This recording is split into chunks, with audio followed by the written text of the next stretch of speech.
Sabe, quando a gente pensa na Idade Média, o que vem à cabeça?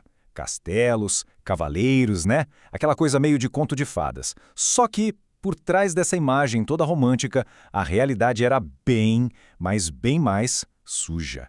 Então, bora mergulhar fundo para descobrir como é que era a vida de verdade naquela época. Pois é, reis, princesas, cavaleiros, é essa imagem que todo mundo tem. Parece que foi uma época mágica, cheia de heróis e donzelas em castelos imponentes. Uma visão quase poética de uma era de ouro. Tem muita gente, inclusive, que acha que nasceu na época errada, que queria ter vivido naqueles tempos. Mas será que essa visão bate com a realidade? Será que era de verdade uma época de ouro? A resposta é curta, grossa e bem direta. Não. A verdade é que os costumes medievais, em sua maioria, eram terríveis. E, para ser bem sincero, absolutamente nojentos. E para a gente começar a entender isso, vamos falar do básico, do cheiro das coisas. A falta de higiene era uma regra na vida de todo mundo, de um jeito que a gente mal consegue imaginar hoje. É isso mesmo. Banheiro como a gente conhece hoje, e esquece, era um luxo que não existia. A solução era o quê? Muitas vezes uma caixa para urina e fezes guardada debaixo da própria cama. Se tivesse sorte de ter um banheiro do lado de fora, era só um buraco no chão. Ninguém ia querer sair no escuro da madrugada para isso, né? Agora, o processo é o que choca.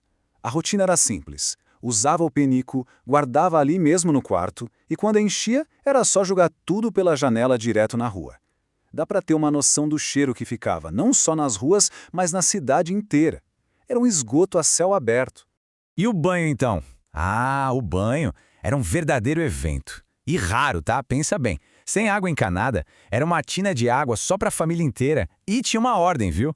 O mais velho ia primeiro, e o coitado do mais novo pegava aquela água suja no final. E para piorar, muita gente acreditava que tomar banho, ainda mais com água quente, era perigoso, deixava o corpo aberto para doenças. O resultado disso? Banhos anuais. É, uma vez por ano.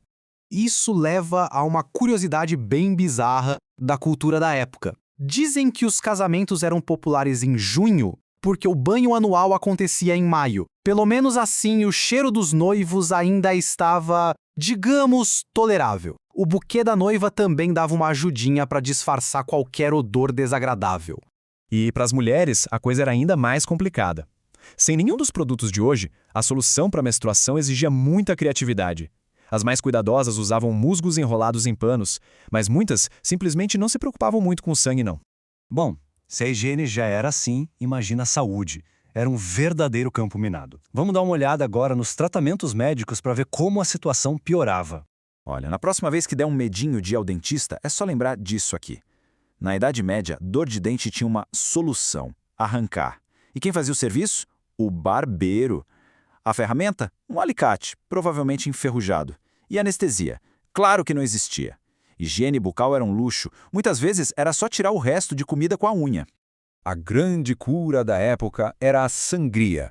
Os médicos achavam que quase toda a doença era causada por um excesso de líquidos no corpo. A solução? Tirar sangue. Ou colocavam sanguessugas na pele, ou faziam um corte direto na veia. Muitas vezes, o tratamento matava mais que a própria doença. E até a comida era um perigo.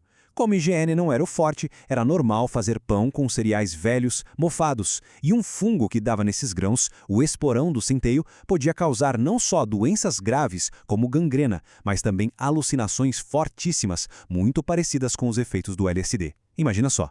A essa altura alguém pode pensar, mas isso era coisa de pobre. Pois é, mas a verdade é que nem a riqueza nem o status livravam as pessoas de costumes bem nojentos e até perigosos. Pensa aí para um instante, com tudo isso que a gente já viu, qual seria o pior trabalho que alguém poderia ter naquela época? E se esse pior trabalho, literalmente o trabalho mais sujo, fosse também um dos mais desejados de toda a corte? Apresento a vocês o camareiro de privada. A função era, exatamente essa: ajudar o rei na hora de ir ao banheiro e depois fazer a limpeza. E por mais nojento que pareça, era um cargo de altíssimo prestígio. Essa intimidade com o rei garantia muito poder e influência. E como essa limpeza era feita? Essa tabela mostra bem a divisão de classes. Enquanto os ricos tinham o luxo de usar pedaços de linho, os mais pobres se viravam como podiam, com trapos velhos, folhas, musgo ou as próprias mãos. Até a beleza podia matar.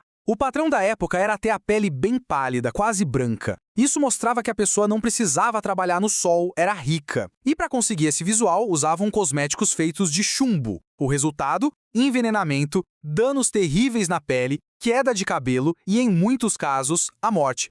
Olhar para essa realidade toda tão sombria dá uma outra perspectiva sobre a nossa vida, né? As coisas que a gente considera super básicas hoje são, na verdade, privilégios que literalmente salvam vidas. Pensa só um pouco. Água limpa saindo da torneira. A simplicidade de apertar uma descarga. O alívio de uma anestesia. Um simples sabão. Tudo isso são conquistas gigantescas que nos separam da sujeira e do sofrimento diário da Idade Média. A história serve para a gente valorizar mais o presente. Então, na próxima vez que bater aquela preguiça de limpar o banheiro, é só lembrar que, em outra época, ele poderia ser uma caixa debaixo da cama. E fica aí a reflexão.